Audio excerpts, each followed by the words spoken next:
Robert Redford disclosed the secret evils of the Golden Age stars before he died. The brilliant lights of the Golden Age of Hollywood made it impossible to see the shadows that lingered behind the scenes.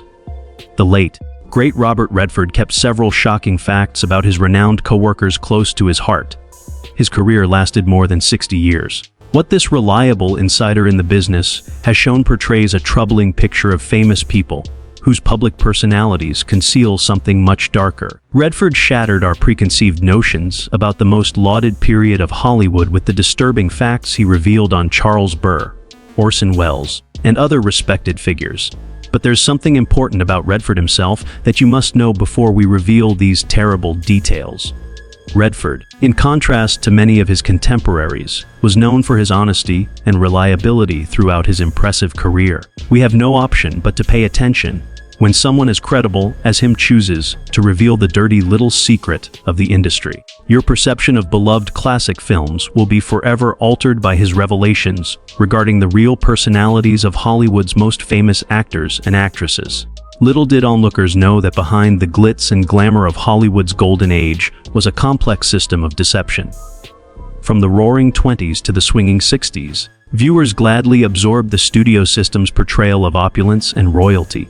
The movie stars that graced our screens evolved into something more than just performers. They were elevated to the status of symbols, ideals that embodied the United States' aspirations.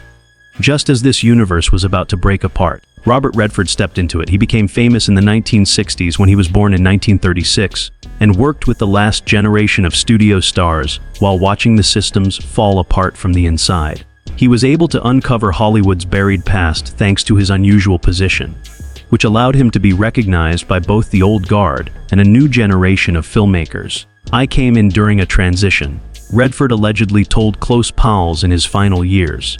"I seen firsthand the effects of the old system on the people I worked with. Legends were born from some and monsters from others. Occasionally, they existed simultaneously." When compared to his peers, Redford's path through Hollywood was radically unique. In 1981, he founded the Sundance Institute, which provided an alternative to the studio system for independent filmmaking. Despite his enormous financial success, his dedication to creative purity made him feel like an outsider. Robert kept his distance at all times. An old acquaintance of Redford's supposedly said, "He observed more than he participated in the machinery of Hollywood." That perspective allowed him to see things others couldn't or wouldn't. With his extraordinary life drawing to a close, Redford supposedly started to think about all he had seen during his career. As he confided in close friends and family, he showed them a side of Hollywood that was drastically different from the polished version that the public saw. This wasn't about insignificant grudges or rumors about idols. Those were the honest thoughts of an insider who has seen the business world for what it was. According to reports, Redford stated that it is not about resolving grudges. At issue is the veracity of past events. We have lost sight of reality due to the mythologization of these individuals. Both history and the real achievements of all those who labored throughout that time are betrayed by that. The secrets revealed by Redford regarding 5 major players from Hollywood's golden age illuminate the shadowy sides of the industry and make us reevaluate our assumptions about these illustrious personalities. Morris Hour and similar works were the subject of the first of these contentious observations. Moreover, we worked with a director named Charles Martin, who was known as the Toscanini of the radio, because to his dramatic cues, the great dictator Orson Welles. Orson Welles made some of the most groundbreaking films of the 20th century, including Citizen Kane, which shook up the film industry. His enormous charisma and towering brilliance cemented his place as one of Hollywood's all-time greats. But as Robert Redford supposedly disclosed in his last discussions, Welles's brilliance had a terrible toll on humanity. Brilliant but heartless. Welles was supposedly described by Redford. "During the time that Welles was still working as an actor, I attended classes in New York. The rumors that went about weren't limited to his genius alone. They dealt with his knack for shattering people. During his time as a student at the American Academy of Dramatic Arts in the 50s, Redford heard teacher and colleague descriptions of the great filmmaker George Cukor's directing techniques. A picture of a man whose unsettling pattern of treatment toward collaborators became apparent. According to Redford, one's talent was bigger than any room, but so was his ego. He didn't work with you. He devoured you.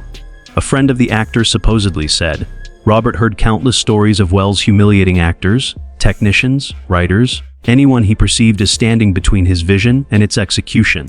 Welles's behavior exceeded what one would expect from a perfectionist director. Welles, according to what Redford learned, would purposefully separate actors from one another while giving them contradictory information, in order to capture the performer's true perplexity and fragility on film. Reportedly, he would sneak around and record extras without their realizing it, capturing genuine reactions to manufactured scenes, even scary ones. According to Robert's confidant, it wasn't merely that Welles was challenging that worried him. It was the fact that Welles appeared to take pleasure in his position of authority. For the sake of what he thought would be better art, he intentionally fostered an environment of terror and instability. As a lifelong thinker, Robert wondered, does great art justify cruelty? He always came to the negative conclusion. Stories of how Welles treated the ladies working on his sets were especially upsetting. Reportedly, he rewrote sequences to incorporate humiliating circumstances for women who had rejected his advances, all while posing as an educated thinker who exploited his position to influence and dominate female performers. Such actions were especially repugnant to Redford. The source went on to say, he saw it as the worst kind of abuse, using art as a shield for what was essentially revenge. Welles's problematic personality aside, he was still largely lauded for his artistic accomplishments. Redford supposedly thought this inaccurate depiction was unfair to the victims of Welles's dictatorship and to history as a whole. According to Robert, the confidant said that Orson Welles's downfall was due to more than just his career. What made his true genius acceptable was that he could get away with things that a less gifted person wouldn't. His brilliance protected him from responsibility. Another golden period figure showed that even the most charismatic public figures can have heartless souls. While Welles embodied the ideal of the despotic genius, make eye contact with me, whenever I may have been of any use to you, which I am certain I was. Behind the charisma of Charles Burr is icy logic. Charles Boyer wowed crowds with his charming personality and air of refined elegance. In films such as Gaslight and Love Affair, the French actor embodied the refined and elegant European charm. But as Robert Redford supposedly disclosed, Burr's real life was very different from his stage persona. After collaborating with Burr on the 1968 film The Loves of Isadora, Redford allegedly described him as a class act in public but icy behind closed doors. Redford got an uncensored look at Burr's character thanks to this unusual direct collaboration. While Burr may be charming on camera, Redford observed that he rarely spoke unless it served his purposes off camera. According to a close colleague of the Redfords, Boyer treated every interaction as if it were a business transaction. You were meaningless to him if you couldn't help him achieve his goals. The disturbing thing about Burr's actions was how different his public persona was from his private attitude. His coworkers had a quite different experience than his admirers, who praised his seeming warmth and sophistication. If what Redford saw was true, Boyer's romantic on-screen persona, which had nothing to do with who he really was, may have been his finest acting effort. According to The Insider, Robert was captivated by Burr's performance even when the cameras weren't rolling. Whenever journalists or influential people in the industry walked into the room, he would see Boyer undergo a dramatic change. The heater would turn on like a light and turn off as soon as they stepped out of the room. Everything was calculated and mechanical. The way Burr dealt with the crew and support people was especially upsetting to Redford. Burr allegedly shown disdain for individuals he deemed beneath his status, but was consistently cordial to producers, directors, and fellow actors. Redford saw Burr's real character revealed by his hierarchical attitude to human contact. According to Robert's confidant, the way you handle helpless others shows your true character. And by that metric, Burr was totally unsuccessful. For the benefit of those who could further his interests, he withheld his compassion. Even when interacting with other performers, Burr maintained this methodical approach to relationships. Rather than seeing his fellow performers as allies, he apparently saw them as rivals for the attention of the audience. Redford claimed that Burr would deftly disrupt scene partners by shifting the camera's attention or making little alterations to the timing of her movements. The fact that Boyer could deftly undermine a scene partner to the point that not even the director would notice was what impressed Robert in a sick way. As The Insider disclosed, he would employ techniques like as micro-adjusting his posture to capture better light, or slightly delaying reactions to bring emphasis. It was an act of pure self-interest executed with deft manipulation. Despite his devoted fan base, Boyer never once let their guard down when it came to his carefully cultivated public image. The total disconnection between genuine character and public persona was something that Redford and other Hollywood insiders found concerning about Burr. Another famous TV personality apparently had far darker secrets under his respectable exterior than Burr's calculated and manipulative coldness. Take place. He would make a mock trial. Your nephew's conviction would be imminent if the jury believed it. In order to murder Ruiz, I need to bring him to his knees.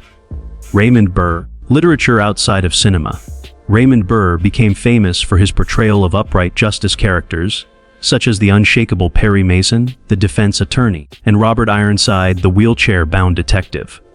Burr became a beloved presence on television thanks to these characters, who exemplified honesty and moral clarity. Robert Redford supposedly exposed one of Hollywood's most complex lies, when he said that the disparity between Burr's on-screen and off-screen identities was symbolic of the industry's treatment of Burr. After crossing encounters in the early 1960s on the television circuits and studio lots, Redford supposedly portrayed Burr as TV's honorable lawyer and Hollywood's coldest soul. Both Burr's character and the complex network of lies he spun about his own life unsettled Redford. Nobody could earn Redford's trust if they created imaginary families out of thin air. Reportedly, this pertained to Burr's embellished biography, which comprised assertions about his first marriage to Annette Sutherland, whose supposed demise Burr attributed to the 1943 crash of a civilian aircraft during World War II, as well as his purported progeny, a son who succumbed to leukemia at the age of 10. Since then, historians and researchers have verified that this woman and kid did not exist. It is believed that Burr constructed this intricate alternate history to garner popular sympathy and divert attention away from inquiries on his personal life. These fabrications were a part of it. The fact that Burr lied wasn't the only thing that captivated Robert, the person went on to say. The specificity of the dates, names, and causes of death mentioned in these lies was what got under my skin. Claims were not all that Burr made. He built and lived in an entire fantasy universe. As he spoke of his son, who had passed away, he would oftentimes cry. There was a non-stop performance.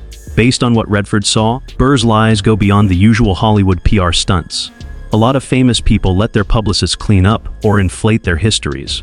However, Burr's innovations were exceptionally complex and ethically dubious. He capitalized on public compassion by appropriating real tragedies, such as infant disease and deaths in battle. The trusted confidant elaborated on Robert's disdain for that strategy. To him, it seemed morally reprehensible to use actual human suffering to create a sympathetic character through the use of manufactured tragedy in order to influence public opinion. In addition to these fabrications, Burr supposedly kept his life in Hollywood very compartmentalized, which only a select few were privy to. He maintained contacts with a select group of close acquaintances, while presenting a completely different image to the world, effectively creating an impassable barrier between his public persona and private reality. Robert was deeply disturbed by Burr's apparent ease in leading a wholly false existence. This level of comfort transcended mere privacy or image control. According to the source, it was an outright denial of reality in favor of a made-up story that fit his agenda. Even in his professional interactions, Burr remained devoted to fiction. From what Redford gathered, Burr would adopt a new identity for each professional setting, and his version of events would vary according on who was listening. His ability to blend in with his surroundings made him hard to pin down and, according to Redford, much harder to trust. The studio system's treatment of one of Redford's most sensitive co-stars was supposedly more systemic than Burr's deceit, which revolved mostly around Burr's life narrative. The unseen bad guys, Natalie Wood's handlers. Natalie Wood's remarkable career and the troubled conditions that characterized her life in Hollywood were frequently overshadowed by her untimely death in 1981. The tragic dynamics that encircled the helpless actress were allegedly seen by Robert Redford, who co-starred with Wood in 1965's Inside Daisy Clover and 1966's This Property is Condemned. While talking about Wood's predicament, Redford supposedly said that true criminals wore suits. He confided in close friends and family that the studio executives, agents, and handlers who oversaw Wood's career were largely to blame for her problems. Although Redford never held Natalie responsible for her descent, he did hold the men responsible, those who used, controlled, and eventually dumped her like a useless asset, accountable. According to an associate, Redford gained this viewpoint from seeing Wood struggle with personal issues and the shift from kid star to adult role during their 2 films together. Redford saw a level of control that went well beyond what one would expect from a typical business administration. Wood allegedly endured continual monitoring from managers who controlled her every move. From public appearances to her private interactions, she had been a child star since the age of 8. Redford claims that these individuals fostered an atmosphere where Wood was both exploited and infantilized. Robert overheard them talking about Natalie when she wasn't around. Their conversation always treated her like property or an investment, not a real person with needs, the confidant revealed. Even in the same building she worked in, they would use the most icy language to assess her worth. The fact that Wood was oblivious to the deception all around her, because of her horrific upbringing in the studio system, really unsettled Redford. Because she had spent her entire life under the thumb of strong men, she had internalized fundamentally toxic patterns. Robert was deeply saddened that Natalie was oblivious to the events unfolding around her. The source continued, saying, she had been in the system so long that she couldn't distinguish between people who genuinely cared about her welfare and those who saw her as a commodity. Her trust had been weaponized against her from childhood. Redford reportedly noticed how Wood's handlers would deliberately foster her insecurities to maintain control, alternating between lavish praise and subtle undermining to keep her perpetually seeking approval. They would cut her off from everybody who could help her and stress how much she needed their direction. According to the confidant, they set up an ideal trap. Instead of looking out for her best interests, they defined success in a way that benefited themselves after convincing her she couldn't prosper apart from them. Her handlers would approach Robert with a smile, pretending to protect her, but actually protecting their investment. If he indicated she could make various choices, take on different parts, or collaborate with different directors. This control even reached Wood's drug abuse problems. According to reports, her handlers treated her drink and pill dependency as a practical matter for keeping her employed, rather than tackling the root reasons of her mental issues. Redford saw them allow destructive behavior when it suited their schedules and enforced discipline when it benefited productivity. A reliable source has assured Natalie that the guys in her life are not to blame for all of her troubles. Rather than aiding in her recovery, they took advantage of her frailty. That was something Robert just couldn't let go of. Redford became aware of a systemic pattern of exploitation inside the studio system through his interactions with Wood and her agents. This pattern was exemplified by a small group of powerful executives, studio heads, shadow predators. During Hollywood's golden period, stars became famous all around the world, but the men who ran the studio system were mostly unseen. Some of the most prominent executives at studios like Paramount and Warner Brothers typified the worst parts of Hollywood authority, according to what Robert Redford allegedly divulged near the end of his life. Producers was what they dubbed them. In his words, they were predators. It was supposedly revealed by an associate of Redford's that he had portrayed some powerful studio executives from the 1960s. It was from Redford's early professional views, before he had enough influence to work somewhat independently, that this evaluation was born. Even though they played victims every day, some of Hollywood's most diabolical guys, according to Redford, never made an appearance on screen.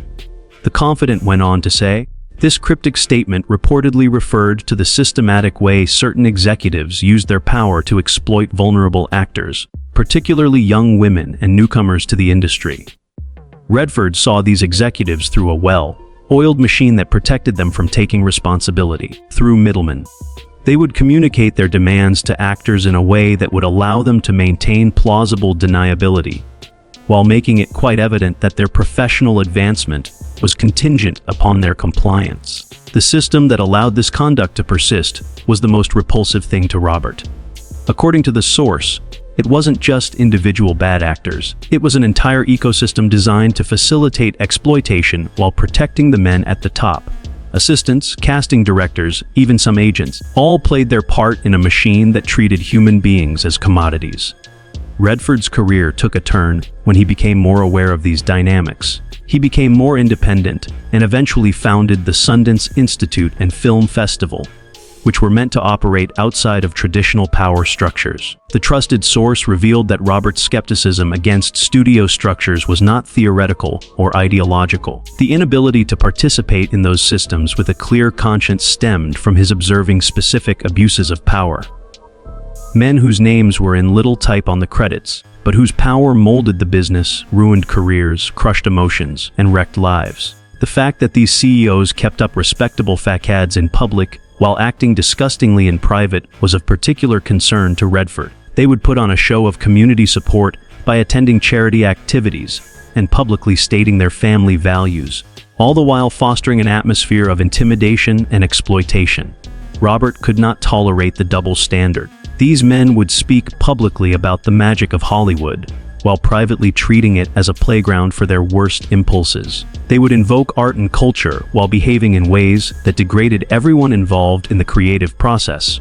The source went on to say that particular executives would allegedly seek out actors with troubled backgrounds or financial difficulties. Redford allegedly shared this idea. They would see their own frailty as a way to gain power, so they would portray themselves as saviors who could provide opportunities. According to the confidant, they weren't merely looking for an opportunity. Finding and taking advantage of weaknesses was a smart move on their part. Robert thought that was the essence of evil, that cold, planned attitude, the intentional preying on those who are defenseless. This pattern of conduct went beyond sexual exploitation and included more systemic abuses of power, such as smearing rumors about individuals who dared to resist, harming their careers, and making the workplace unfriendly in an effort to crush their will to survive. Robert saw careers falter not due to incompetence, but because someone mustered up the guts to reject an undesirable offer. The source made it clear that it had a strong aversion to the concept of arbitrary control over people's means of subsistence. The universe obscured by the stars. Unsettling details regarding Orson Welles, Charles Burr, Raymond Burr, the people who worked with Natalie Wood, and the Predatory studio executives shed light on a problematic aspect of the golden age of Hollywood. These individuals, however, were only symptoms of a deeper systemic problem, which, according to what Robert Redford supposedly told confidants in his twilight years, turned otherwise good people into monsters under the corrupting influence of unaccountable authority. According to a close colleague of Robert's, Robert did not consider these episodes as singular occurrences. He perceived them as unavoidable results of a system that secretly operated, prioritized profit over human dignity, and centralized power in the hands of a small elite. The machines that allowed and rewarded their worst inclinations were more important than the particular people. Thanks to this viewpoint, Redford was able to go further in his criticism than just calling out bad behavior. Allegedly, he was worried about how the system in Hollywood legitimized exploitation and made clear where the line between right and wrong blurred. He was deeply bothered not just by the fact that terrible things occurred, but also by the fact that they occurred within a system that made them unnoticeable, invisible, and ultimately without repercussions. The true wickedness lay not only in the deeds themselves, but also in the consensus to deny their existence. All throughout the industry, there was a conspiracy of silence, according to what Redford allegedly stated. From A-list celebrities to crew workers, everyone was part of a culture that looked the other way, putting the safety of their careers ahead of telling the truth. Robert admitted to being involved. According to the source, he was aware of instances when he had chosen to stay silent in order to grow professionally rather than face actions he knew to be wrong. His subsequent dedication to establishing film settings where different ideals may predominate was driven by this realization. While this analysis of systemic problems does not justify specific actions, it does shed light on the circumstances under which historical figures like Welles, Burr, and Burr functioned, revealing how their actions were reinforced by the environment in which they existed. Because the studio system valued appearances more than facts and money more than people, it fostered an environment where dishonesty and exploitation flourished. Many of Hollywood's villains, Redford came to think, weren't born bad.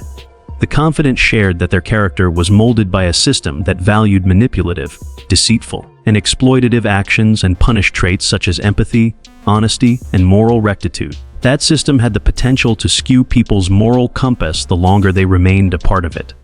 Reportedly, Redford arrived at a more complex understanding of responsibility as a result of this systemic analysis. This view held individuals responsible for their acts, while also recognizing the role of their surroundings in encouraging those behaviors. It shaped his strategy for developing alternative structures at Sundance and in his production business.